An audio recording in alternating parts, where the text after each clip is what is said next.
성도는 하나님의 은혜로 살아가는 사람들입니다. 이번 한 주 하나님의 은혜가 우리의 삶을 이끌어가게 될 줄 믿습니다. 우리 앞뒤 저에 계신 분들에게 인사할까요? 한 주도 은혜가 이끄는 삶을 삽시다 하고 인사하겠습니다. 아멘. 오늘 우리 특송하는 우리 다음 세대와 우리 청년들이 많이 있어서 우리 또 소그룹실과 또 2층에서도 또 방송실에도 계시네요. 많은 분들이 함께 나누어 예배를 드리고 있습니다. 감사를 드립니다. 1923년 거의 100년 전이죠. 9월 1일 일본 도쿄에 대지진이 일어났다고 합니다. 1923년 9월 1일이었대요. 그래서 그날 하루에만 도쿄에 사는 시민 20만 명이 사망을 했고요. 무려 250만 가구의 집이 무너져서 250만 가구의 노숙 가정이 생겼대요. 어마어마한 대재난이었죠. 그런데 그 9월 1일에 대지진이 있는 하루가 되지 않아서 9월 2일에 태평양 넘어 저 아메리카 대륙에 있는 미국에서 그 즉시 150척이라는 어마어마한 배에 구호 물품을 실어서 바다 건너 태평양 건너 일본이라는 나라를 도와주었대요. 구호 물품을 전달해 주었다고 합니다. 일본에는 천황이 있죠. 일본 천황이 대국민 또 미국에 대해서 이렇게 성명서를 발표했는데요. 모든 일본인은 미국인에게 감사합니다. 미국인이 우리 일본을 위해서 베풀어 주신 이 은혜를 영원히 잊지 않겠습니다 하고 방송에 대국민 담화문을 발표했고, 미국에도 미국 대통령에게 친필로 이렇게 감사의 글을 편지를 보냈다고 하더라고요. 그런데 그 일이 있고 얼마 지나지 않아 1941년 12월 7일 일본군은 선전포고도 하지 않고 미국의 진주만을 공습해서 어마어마한 무고한 생명을 급습해서 많은 인명피해를 끼치고 세계대전에 일어나게 되었다고 합니다. 제가 연도를 따져보니까요, 만 17년, 18년밖에 안 되더라고요. 네. 불과 20년 전에 한 나라가 망해가는 한 나라를 아무 대가 없이 조건 없이 도와주었는데, 그것에 대해서 뼈에 삼을 칠 정도로 영원히 잊지 않겠다라고 얘기해 놓고선 얼마 되지 않아서 그렇게 무자비한 폭력을 행사했다라는 거죠. 이것을 보면 인간이라는 존재가 얼마나 은혜를 쉽게 잊어버리는가를 볼 수 있는 것 같아요. 우리가 신앙생활을 하면서 하나님께 은혜를 받는 것, 또 우리 가정에서 부모님께 은혜를 받는 것도 중요하지만 받은 은혜를 잊어버리지 않고 잘 기억하고 간직하는 것, 그것도 굉장히 중요하다라는 생각이 듭니다. 사랑하는 서울교회 성도 여러분, 우리는 부모님의 은혜 또한 하나님의 은혜, 그 은혜가 없는 게 아니죠. 우린 자꾸 그걸 잊어버리고 자꾸 놓쳐버리는 것입니다. 우리 성일교회 성도님들은 우리 하나님의 은혜 또는 우리 가정의 귀한 사랑과 은혜를 잘 지켜내는 성숙함이 나타나는 올 한 달 또 우리 모든 가정 되기를 주님의 이름으로 축복합니다. 오늘은 어버이 주일인데요. 네, 나의 삶이 유산이 되어 라는 제목의 말씀을 함께 살펴보고자 합니다. 우리가 오늘 창세기 말씀 26장 말씀을 보았는데요. 오늘 본문의 주인공은 이삭이라는 사람입니다. 우리가 잘 아는 말씀이에요. 이삭이 많은 사람들 앞에서 자기의 아름답고 예쁜 아내를 속입니다. 누구라고 속였어요? 네, 여동생이라고 속입니다. 자기의 아내를 여동생이라고 속였다라는 거예요. 그런데 제가 이 말씀을 딱 준비하는데요, 저희 집에는 한 녀석이 그 얘기 나 알아요 하면서 어떤 성경 인물 이름을 한 명 딱 대더라고요. 근데 이삭이 아닌 다른 사람의 이름을 댔어요. 누구였을까요? 네, 여러분 성경을 잘 아시죠? 바로 아브라함이 딱 떠오르면 여러분 성경을 창세기를 잘 읽으신 분들이에요. 어디서 많이 본 듯한 장면이 이삭이 오늘 있었던 장면과 마치 너무너무 흡사한 장면이 성경의 앞에 또 나와요. 창세기 12장 13절에 보면요, 아브라함이라는 사람이요, 이집트에 갔는데 이집트의 왕 파라오 왕, 이집트의 바로 왕 앞에서 자신의 부인을 누구라고 속였어요? 여동생이라고 속입니다. 그런데 여러분, 한 번이 아니에요. 창세기 20장 2절에 가면요, 그랄 왕 아비멜렉 앞에서 마찬가지로 이 아브라함이라는 한 남자는 자신의 아내를 여동생이라고 속이는 장면이 나타납니다. 여러분, 아브라함은 왜 두 번이나 자신의 아내를 여동생이라고 속였을까요? 화를 입을까 봐 그랬을 거예요. 너무 두려워서 그랬을 거예요. 이 부인 때문에 자기의 목숨을 잃을까 봐 그 당시에 너무나 두려운 마음에 비겁한 인생을 살았던 거죠. 그런데 오늘 우리가 이 본문의 말씀을 보면서 말하고자 하는 바는 아브라함이 비겁했다라는 걸 말하고 싶은 게 아니고요, 아브라함이 했던 행동을 그의 아들이었던 누구죠? 이삭이 그대로 행동을 하고 있다는 것을 우리는 한번 주목해 보려고 합니다. 아브라함의 비겁한 행동이 그의 아들에게 유산이 상속된 것처럼 그대로 이어지는 거예요. 훗날 자신의 아들에게 내 삶이 그대로 이어지는 것, 이것을 우리는 한자로 부전자전 이렇게 말하죠. 아버지처럼 아들도 똑같이 된다. 여러분, 자식은 부모를 닮게 되어 있습니다. 자식이 나를 닮는다. 여러분, 한편으로는 반갑죠. 반가운 이야기이기도 하지만 어쩌면 한편으로는 등골이 좀 오싹해지는 이야기도 해요. 왜냐하면 우리 중 그 누구도 완벽한 사람은 없거든요. 자녀에게 좋은 유산을 남겨주고 싶은 것, 자녀에게 좋은 것을 물려주고 싶은 것은 모든 부모의 꿈일 것입니다. 그러나 부모들이 실제로 자녀에게 이것도 줘야지, 저것도 줘야지 많이 생각하지만 유산, 즉 물려지는 것이 무엇인지는 잘 모르고 살아가는 부모님들이 많아요. 오늘은 우리가 성경이 말하는 유산이 무엇이고 성경에서 가르쳐주는 자녀에게 무엇을 물려줄 수 있는지를 본문을 중심으로 몇 가지 살펴보려고 합니다. 첫 번째로 성경에서 말하는 유산, 가장 확실한 유산이 무엇이냐? 바로 나의 삶이 유산이 된다라고 성경은 말합니다. 나의 삶이 유산이 된다라고 성경은 말해요. 부모가 자녀에게 물려줄 수 있는 유산은 두 종류가 있습니다. 두 종류가 있어요. 첫 번째는 통제 가능한 유산이 있고요, 두 번째로는 통제가 불가능한 유산이 있습니다. 부모에게 만약에 땅이 있습니다. 부모에게 많은 통장에 재물이 있어요. 그것은 자녀에게 물려줄 수 있나요? 네. 근데 자녀에게 물려줄 때 여러분 중요해요. 원하는 만큼만 물려줄 수 있어요. 또 원하지 않으면 물려주지 않을 수도 있습니다. 그래서 얼마 전에 뉴스를 보니까 삼성에 있던 전 고 어떤 회장님이 이 사회에 엄청나게 많은 돈을 기부했다 그러더라고요. 동그라미를 셀 수 없을 정도로 많은, 몇십 조 단위죠? 27조인가요? 기부를 했어요. 제가 그 아들이었으면 좀 속상했을 것 같아요.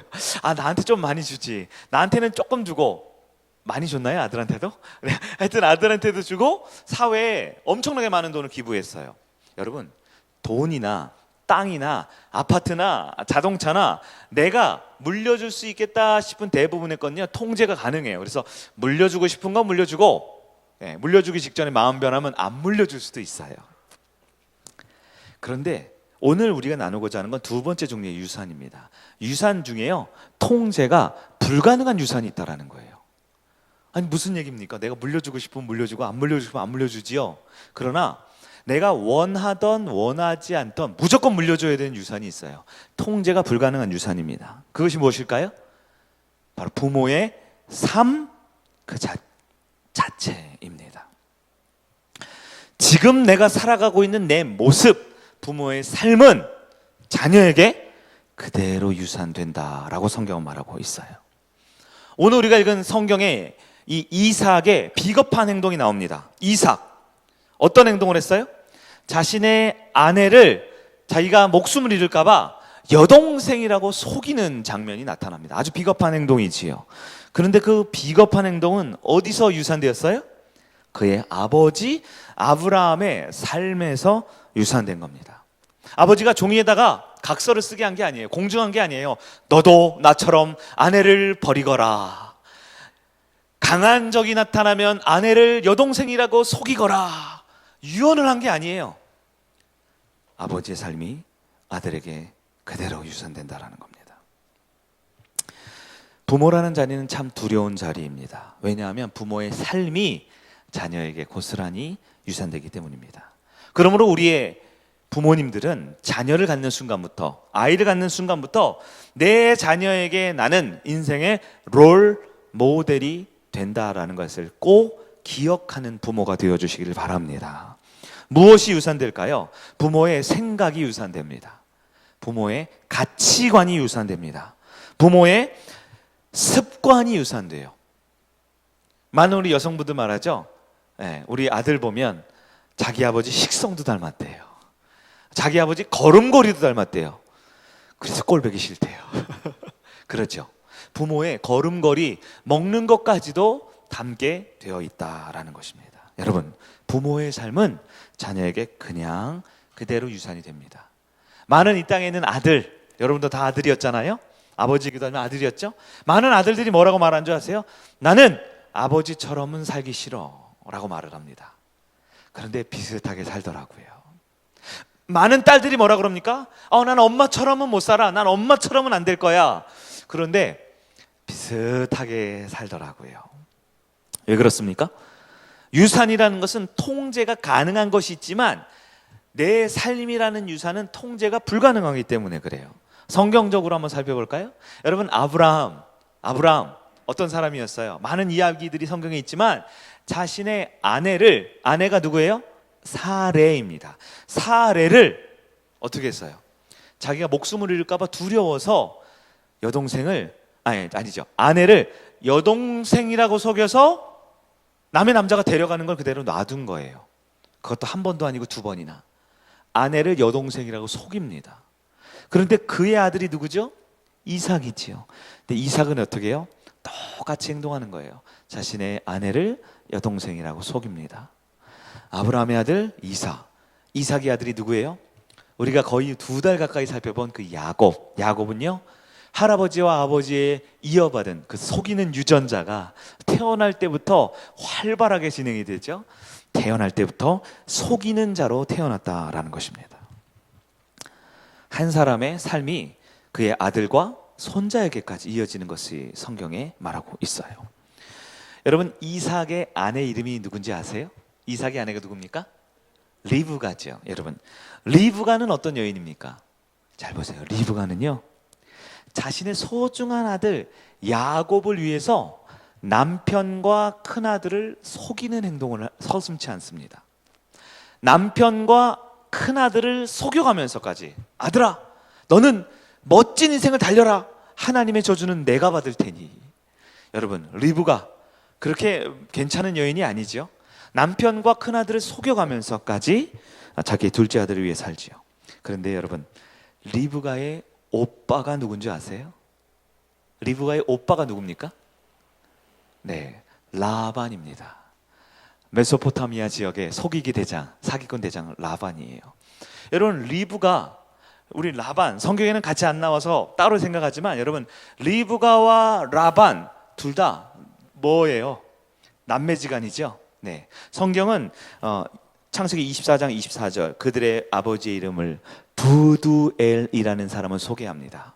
여러분, 부두엘이라는 사람에게 주어진 삶이 그의 아들, 딸 라반과 리브가가 속이는 인생으로 만들어낸 거예요. 같은 부모에게서 성경은 부두엘이 어떤 인물인지는 말해주지 않지만 라반을 보면요, 네, 그리고 리브가를 보면요, 그의 아버지의 삶을 알 수 있어요. 우리가 전에 설교 때 라반의 아들들이 어떤 사고방식과 가치관인지 한번 설교 들으신 적 있죠? 그런데요, 이 아브라함 가문도 대대손손 사기꾼, 부두엘과 라반과 리브가 뿐만 아니라 이 라반의 딸이 누구죠? 딸이 누구예요? 라헬이죠. 라헬하면 아름다운 여인으로 있지만 여러분, 라헬이 누구냐면 라헬은 이 모든 집안에서 속이기 끝판왕이에요. 라반을 속이잖아요. 그렇죠? 자기가 이제 시집 가서 이제 남편과 함께 이사를 갈 때 어떻게 해요? 아버지 집에 있었던 대대손손 가보를 훔쳐오잖아요. 훔쳐오는 것뿐만 아니라 그 속이기 대장 라반을 속여 먹습니다. 대단한 여인이죠. 근데 라헬이 누굽니까? 라반의 딸이에요. 여러분 지금 이 창세기에 있는 믿음의 조상의 가문의 이야기지만 여러분 이거 조금만 다른 관점으로 보면 요즘 여러분 주말 드라마에 나오는 그 막장 드라마 있죠. 아침에 나오는 그 드라마 얘기예요. 아브라함과 이삭과 야곱은 사기꾼 집안입니다. 그렇죠. 부드엘과 라반과 라헬도 사기꾼 집안이에요. 대단한 두 사기꾼 집안이 만나서 성경의 한 획을 긋고 있는 거예요. 우리가 지금 나누고 싶은 말씀의 핵심이 뭡니까? 아무리 믿음의 조상 가문이라 할지라도 죄악된 본성의 습성은 대대손손 끊이지도 않고 이어지고 있다라는 거예요. 우리가 지금 야곱 설교를 듣고 있잖아요. 그 다음 설교도 해야 되는데 나중 얘기니까요. 야곱의 아들이 몇 명이에요? 12명이죠. 여러분 성경을 잘 아시죠? 12명이 그 요셉 하나를 죽이기 위해 팔아넘기기 위해서 집단적으로 아버지를 속이잖아요. 죽었다고요. 예? 수십 년간 속이잖아요. 여러분 그 속이는, 그 사기치는 그 죄악된 본성이 얼마만큼 뿌리 내리고 있는지, 얼마만큼 세대 계승이 되고 있는지 성경을 보면 우리는 섬뜩합니다. 중요한 것은 수천 년 전 성경의 이야기지만 오늘 우리의 가정에도, 우리 모습에도 나타나고 있다라는 거예요. 여러분 어쩌면 요셉도 여러분 요셉의 성정을 처음 보면 좀 사기꾼 기질이 좀 있죠. 예? 예? 형들 뭐 아버지 꿈꾸면서 자기한테 막 절했다 그러고 막 그걸 자랑스럽게 말하고 자기만 예쁜 채색 옷 입고 다니고 약간 좀 이렇게 좀 나쁜 길로 갈 것이 좀 보이죠. 우리 하나님이 그래서 어떻게 합니까? 그 집안에서 끄집어내서 이집트에 죽다 살아남는 겨우겨우 목숨만 건져서 평생을 연단시키잖아요. 밑바닥부터 연단시키잖아요. 그 정도로 연단하니까 그 죄된 본성과 사기꾼 기질이 뿌리 뽑힌 거죠. 네. 다시 본문으로 돌아올게요. 여러분, 우리는 무엇을 유산으로 자녀들에게 남겨줄 수 있습니까? 여러분, 원하든 원하지 않던 여러분의 통장과 여러분의 재산과 상관없이 나의 삶은 자녀에게 유산이 된다라고 성경은 말합니다. 많은 부모가 내 물질과 내 유능한 재능만 물려주고 싶어 하지만 내 성품과 나의 삶의 방식 또한 유산이 됩니다. 무엇보다 지금 이 자리에 앉아있는 나의 믿음이 고스란히 자녀에게 유산된다라는 거예요. 사랑하는 이 시대의 부모 여러분, 우리는 두렵고 떨리는 마음으로 하나님 앞에 또한 자녀들 앞에 설 수 있어야 합니다. 왜냐하면 지금도 내 자녀는 내 예배드리는 모습, 내 선택하는 모습, 내가 결정하는 모습을 그대로 보고 있기 때문이지요. 우리가 알 수 있는 두 번째 사실은, 첫 번째는 나의 삶이 유산이 된다라는 거예요. 두 번째 사실은 감추려고 하는 삶도 유산이 된다라는 겁니다. 더 심각한 이야기죠. 나의 삶이 유산이 된다라는 걸 알면 많은 부모들이 그렇지, 내 몸가짐과 마음가짐을 바로 해야지 하면서 자녀들 앞에서 가면을 쓸 수 있습니다. 자녀들 앞에서 흠과 허물이 있는 것을 집안의 커튼 뒤로 보물상자 안으로 숨겨두고 싶을지 몰라요. 그러나 성경은 말합니다. 감추고 싶은 나의 과거도 유산이 된다라는 것을요.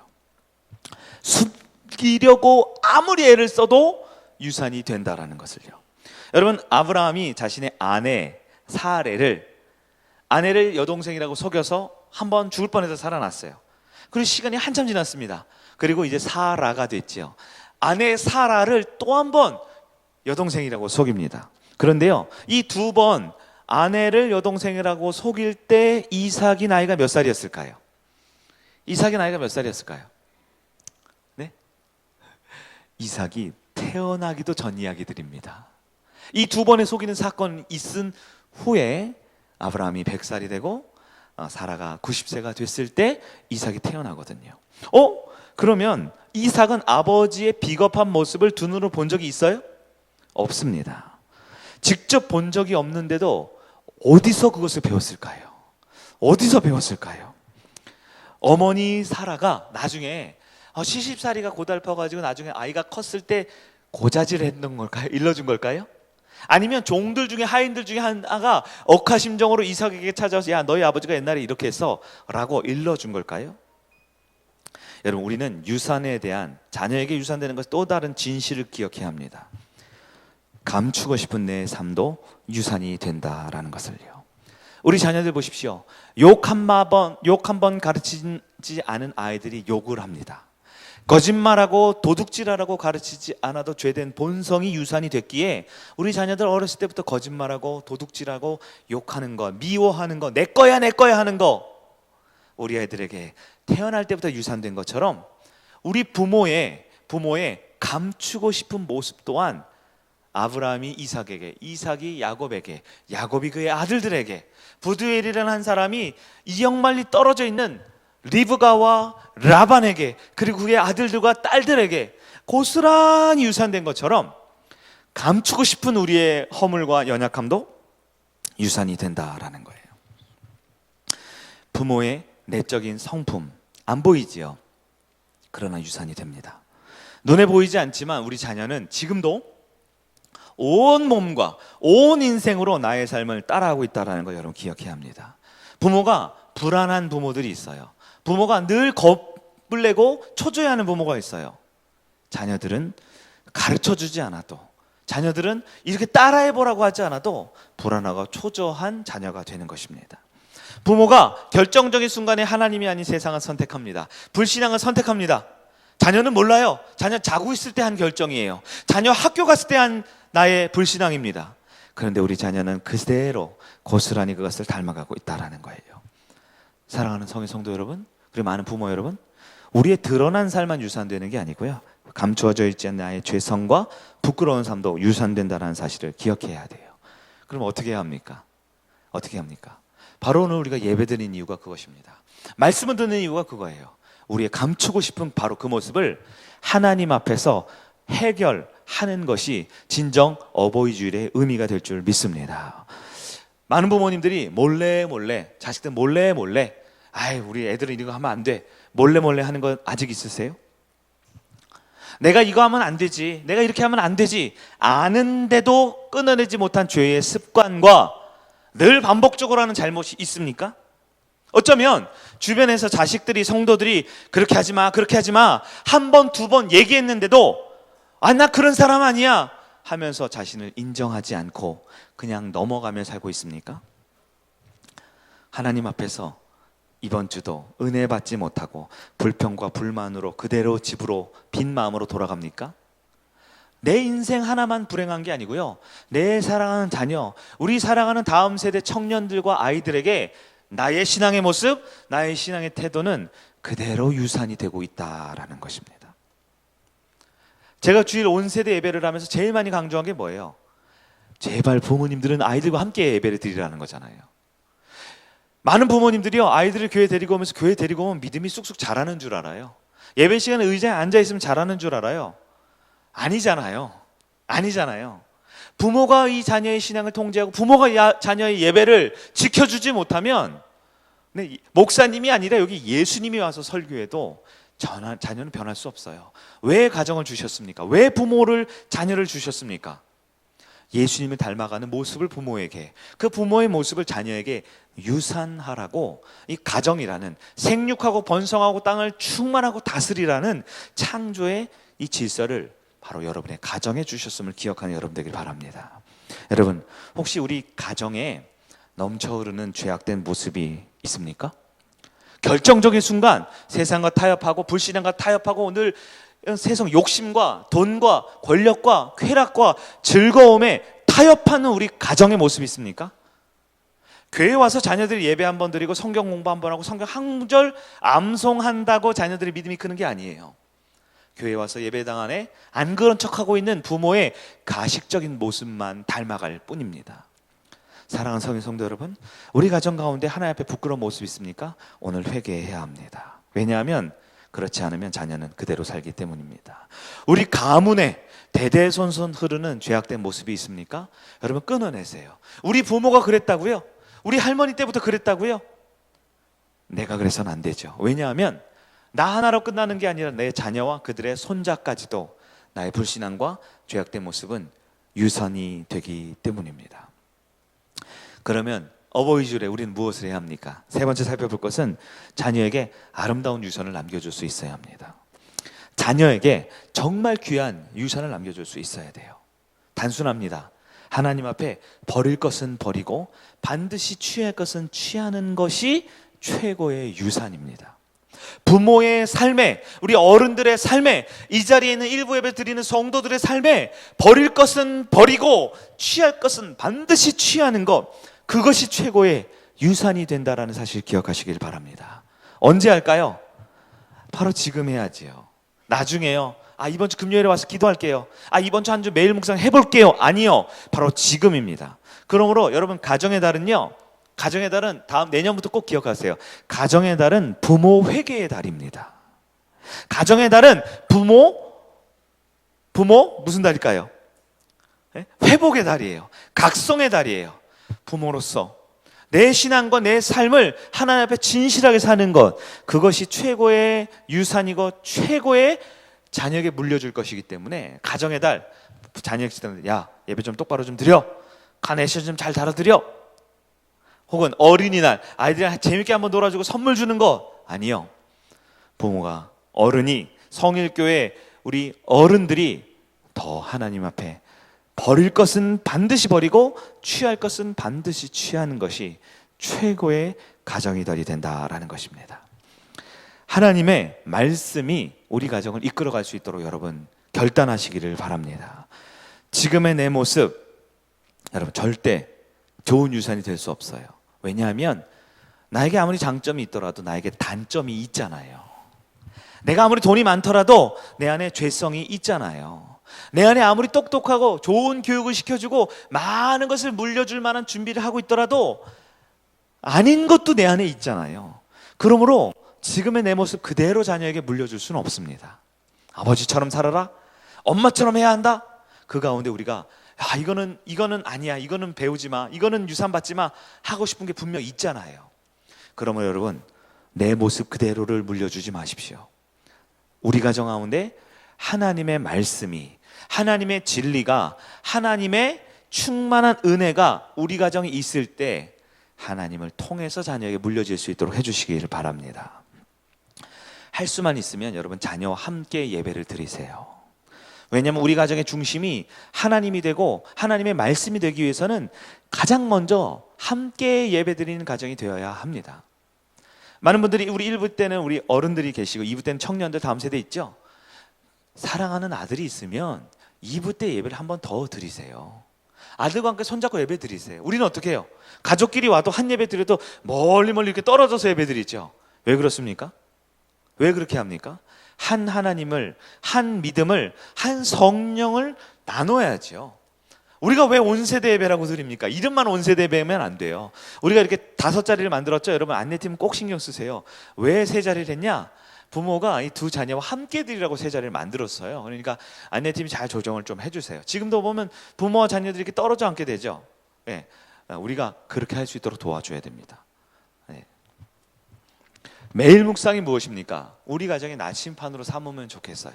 함께 5분이면 됩니다. 함께 매일 묵상을 하고 하나님은 어떤 분인지, 하나님이 우리 가정에 어떤 말씀을 해주셨는지 그 하나님으로 좀 채우세요. 이것은 단지 신앙의 하나의 행위가 아니고요, 최고의 것을 물려줄 수 있는 부모의 가장 좋은 유산 상속의 과정입니다. 할 수만 있으면 금요 10에 함께 기도하러 나오세요. 정 어려우면 온라인으로라도 가정에서 함께 예배를 드리세요.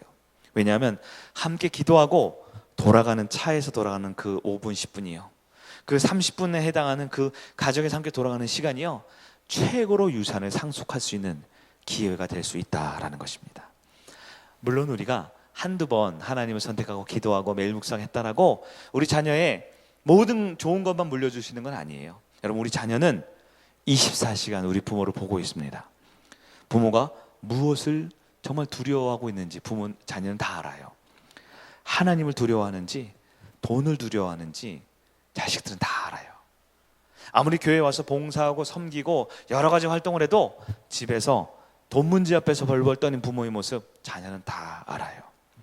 우리 부모가 무엇에 울고 웃는지 잘 알고 있습니다. 하나님의 말씀 앞에 울고 말씀 앞에 웃는지, 아니면 세상의 쾌락과 즐겁고 돈 생기고 여러 가지 사업적으로 잘 될 때 웃는지 자녀는 다 알고 있어요. 부모가 무엇을 가장 좋아하는지 알고 있습니다. 하나님의 말씀에 은혜 받아서 우리 가정이 믿음의 가정으로 자라가고 있는 모습에 기뻐하는지, 아니면 세상적인 성공만을 쫓아가면서 혹은 TV, 드라마, 예능 프로그램을 보면서 가장 기뻐하는지 자녀들은 다 알고 있어요. 우리 자녀들에게 무엇을 물려주시겠습니까? 우리 자녀들 눈치 빠르죠? 엄마가 센지 아빠가 센지 딱 알죠? 엄마가 잘못했는지 아빠가 잘못했는지 딱 알죠? 그래서 오늘은 아빠 편이 돼야지, 엄마 편이 돼야지, 누구 편을 들어줘야지 내가 덜 혼나고 밥을 얻어먹을 수 있을까? 잘 알죠? 부모가 일상생활에서 부모의 삶 가운데 하나님이 부모님한테 더 센지, 이 세상의 돈과 이 세상의 성공이 더 센지 자녀들은 알아요. 그래서 아무리 하나님, 아무리 교회, 아무리 성경 해도 결정적 순간 되면 자녀도 부모가 선택한 하나님인지 이 세상의 돈인지를 여러분은 온몸으로 유산 상속하고 있다는 것을 깨달으셔야 합니다. 우리 사랑하는 자녀들에게 가장 좋은 하나님과 그분의 말씀과 그분의 신앙을 상속할 수 있는 여러분 되길 간절히 축원합니다. 말씀을 정리해 보도록 할게요. 오늘은 어버이 주일입니다. 나의 삶이 유산이 됩니다. 그리고 통제 가능한 유산만 있는 게 아니라 통제 불가능한 내가 감추고 싶은 나의 모습 또한 내 자녀에게 유산이 된다라는 것을 기억하시기를 바랍니다. 내 안에 죄성이 있습니까? 세속적 가치관이 있습니까? 결정적인 순간에 하나님이 아니라 세상을 선택하는 모습이 있습니까? 여러분, 하나님 앞에서 우리 부모들이 먼저 회개하고 각성하고 기도해야 합니다. 하나님 앞에서 무릎 꿇으면요, 자녀들이 결정적인 순간에 하나님을 찾을 수 있어요. 하나님 앞에서 울고 일어서는 부모의 뒷모습을 본 자녀들은 가장 어려운 순간 주님 앞에 무릎 꿇을 수 있습니다. 그러나 평소에는 예배드리고 하나님을 선택하지만 두려울 때 돈을 쫓아가고 사람을 쫓아가고 세속에 있는 욕심을 쫓아가는 부모의 모습을 본 자녀들은 가르쳐주지 않아도 그렇게 살아갈 수밖에 없다라는 것입니다. 사랑하는 우리 자녀들에게 가장 좋은 것을 물려줄 수 있는 영적 부모, 우리 영적 일부 예배드리는 영적 어른들이 되어주시기를 주님의 이름으로 간절히 축원합니다. 아울러 우리 성일교회가 믿음의 가정들, 하나님 앞에 바로 선 가정들의 모임이 되어서 정말 아름다운 성일교회 공동체, 주일 예배 때마다 우리 다음 세대 친구들이 은혜 받고, 주일 예배 때마다 우리 청년들이 나도 우리 장로님, 우리 안수 집사님, 우리 권사님처럼, 우리 목자처럼 그렇게 살아야지 하고 믿음의 세대 계승 유산을 줄 수 있는 우리 성일교회 성도님들 되어주시기를 주님의 이름으로 축복합니다. 아멘. 우리 자리에 일어나셔서 오직 예수뿐이네 이 찬양하고 기도하는 시간을 갖겠습니다.